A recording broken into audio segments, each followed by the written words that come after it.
Hi, it's Pamela. I've got a little project to show you today, how to make a little Christmas bauble. To do this project, what we need is some felt, some beads, a little length of ribbon for hanging. We'll need needle and thread. We're going to use our sewing machine, but you could do the project by hand if you wish.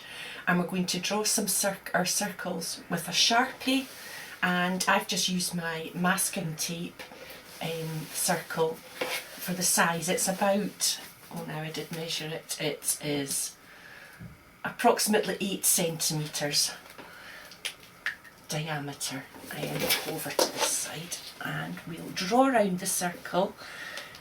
I'm using a pink Sharpie on the red felt because it doesn't make it look dirty, because if you use a black or a grey or something, it'll make the felt look dirty and it doesn't look as attractive. I am going to try and cut within the circle so we're losing the pen mark, but just in case, use one that's slightly toning. And I'm using my pinking scissors. I think it gives an attractive finish, but if you don't have them, you could just cut a clean circle with the ordinary fabric scissors. I've worked out that for this size of circle and for this thickness of fabric, that 7 circles works best. If you're using a different fabric, you would probably have to try a few different layers, see how best it works out. Sometimes they pull too far and other times there's just too much fabric. So we're bundling up the circles as neatly together as we can, and we're going to lie the ribbon over the top, and we're going to catch this in at the same time, and we're just going to sew down the centre. You can just use your eye to get the centre of this. It doesn't have, well, it should be pretty exact, but you don't really need to measure it. So I've turned the stitch length on my sewing machine up to a 4, so it's quite a big stitch. And that's best for this thickness, because it's now quite thick with all these layers. And we're just going to stitch down the centre, catching the ribbon. There we go, and a little back stitch to secure. And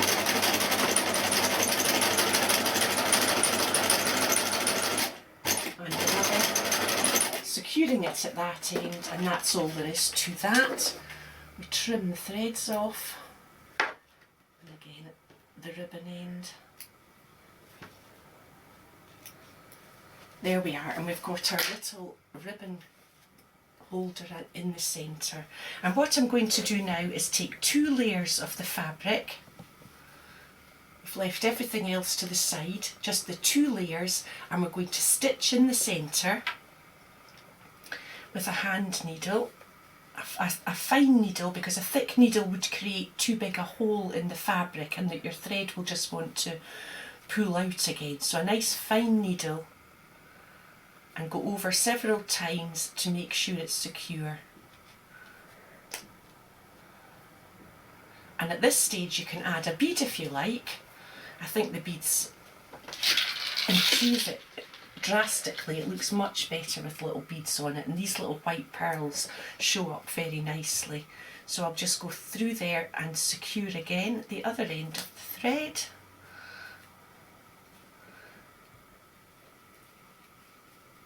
Keep it nice and tight, we don't want it to unravel again. Go through the same holes as far as you can to secure the thread nicely. There we are.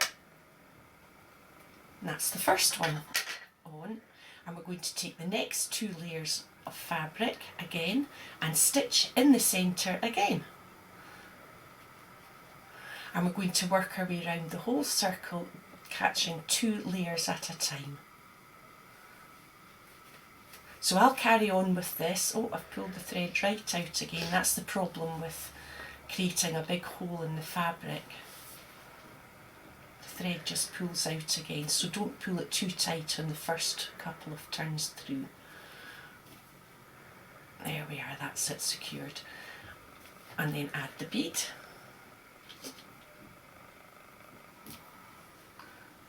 And secure it again. I'll carry on with this, and when I've gone all the way around the circle, I'll get back to you and show you the next stage. Well, so you can see I've gone right round the circle, so I've got 7 beads joining up 2 layers at a time, and the next stage is to add in between at the top, grabbing alternate layers. So this time I'm taking the 2 layers that were previously stitched apart, they're being stitched together, and it creates this lovely honeycomb shape. So again, I'm going right round my circle. It'll be 7 beads to go round this part. So I'll just carry on with this one.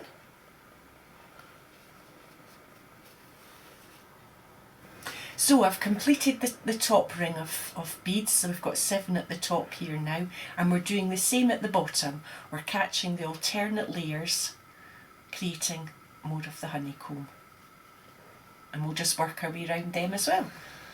Right, so I've been right round with my 21 beads, and I've separated them alternately, and that's our little honeycomb shape, and that's the completed bauble. I've put a dark ribbon on. I think a red one might be quite nice with it. I only had a black ribbon to hand, but it will disappear within the dark foliage of my tree, so I'm quite happy about that. It's the bauble that will show up. So that's how to do that one. I've done a few other ones. This one's got some nice dark beads on it, and it looks rather like a strawberry. I thought it was quite pretty, and I've added a little bow at the top. And this one I'd done with, it was one of the first ones I did, and I used 9 circles, and you can see it's just not separating enough, and that's why I reduced it to 7 circles. But it's quite a nice effect with I used a seed bead on the top of these pearls, and it's quite pretty as well. And we have another one I used a little metal bead with a little seed bead at the top. This is how it is without the beads on it. It's still quite attractive. You could quite easily do it without beads if you don't have any beads. And as I was working on these, I wondered if I could use other shapes. And for this one, I've made it into a little tree. I've used triangles. This is a 13cm triangle, and I used 7 of them, and it worked very nicely. When I was putting it together, I realised that I would need to do 4 rows to give it that nice honeycomb shape. So that's what I've done here. I'm just working on the beads at the moment, but it's quite a nice effect. I haven't come across that before. So it's another way of doing it. So it's worth experimenting. So if you do make this, I'd love to see the photos. See you next time.